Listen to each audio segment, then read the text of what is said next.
Ancient Rome, a civilization renowned for its monumental architecture, intricate road networks, and sophisticated aqueducts, often evokes images of power and grandeur.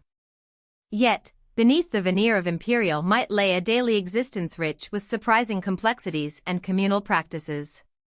Among the most unexpected aspects of Roman life was their approach to personal hygiene, particularly the seemingly mundane act of using the toilet. Far from a private affair, this daily ritual was woven into the very fabric of their social world. The modern concept of a private, enclosed space for individual bodily functions stands in stark contrast to the Roman tradition. For many inhabitants of the empire, especially those in urban centers, the public latrine was a common and integral part of daily life. These communal facilities, known as latrini, were architectural expressions of a society that embraced shared experiences, even in moments now considered intensely personal. These public toilets were often substantial structures, designed to accommodate dozens of people simultaneously. Typically, they consisted of a long stone or marble bench, perforated with regularly spaced holes, beneath which a continuous stream of water flowed. There were no stalls, no doors, and often no dividing walls between users, fostering an environment of complete openness. The very design of these spaces encouraged interaction, blurring the lines between necessity and social engagement. Patrons would sit side by side, conversing freely, conducting business, or simply passing the time. It was a space where senators might sit next to merchants, and citizens of all stripes shared a common experience, stripped of the usual social hierarchies that permeated other public spaces. The engineering behind these facilities was remarkably advanced for their time, a testament to Roman ingenuity. Water, often supplied by the vast network of aqueducts that fed the city, flowed through a channel directly beneath the seats. This constant current served to carry away waste into the main sewer system, such as Rome's famous Cloaca Maxima, ensuring a degree of sanitation. Another channel, running along the floor in front of the seats, provided clean water for washing. This trough was essential for rinsing the trissorium, a communal sponge attached to a stick, which served as the primary cleaning implement. After use, the trissorium would be rinsed in the running water and left for the next person, a practice that highlights a stark difference in hygiene standards compared to contemporary sensibilities. This shared cleaning tool, while perhaps unsettling to modern minds, was a practical solution within the context of Roman life. It underscored the communal nature of the latrine experience, where resources were shared and individual privacy was a concept less emphasized than collective utility. The focus was on efficient waste removal and the pragmatic management of public health, rather than individual fastidiousness. The atmosphere within these latrines was not always one of silent contemplation. They often bustled with activity, serving as informal meeting points where news was exchanged, gossip was shared, and even political discussions unfolded. It was a unique social arena, where the mundane act of relieving oneself became an opportunity for connection and interaction, reinforcing community bonds.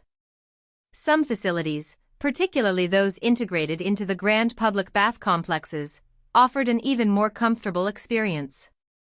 These latrines might have been heated by the same hypocaust system that warmed the baths, providing a welcome respite from the chill, especially during colder months. Such amenities further enhanced their role as social hubs, inviting prolonged stays and conversation. Despite the running water and shared sponges, the olfactory experience within a Roman latrine was likely far from pleasant. While the continuous flow of water helped mitigate odors, the sheer number of users and the absence of modern ventilation systems would have presented a constant challenge. Incense might have been burned to mask the smells, but they were an undeniable part of the sensory landscape. For those of higher social standing, or simply those who valued more discretion, private latrines existed within wealthier homes and villas. These were often simpler affairs, perhaps a single hole discharging into a cesspit or directly into a street drain. However, even these private facilities often lacked the advanced plumbing of their public counterparts, highlighting the relative luxury of public access to flowing water. The advanced sewer systems, epitomized by the Cloaca Maxima, were engineering marvels that served to drain much of Rome's waste into the Tiber River. This infrastructure was critical for managing the vast quantities of human waste generated by a dense urban population, preventing widespread disease to a certain extent, even if the communal latrines themselves posed their own unique health risks.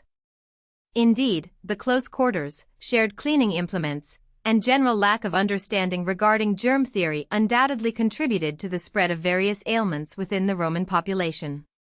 Despite their impressive engineering, the Romans faced challenges that would only begin to be understood millennia later.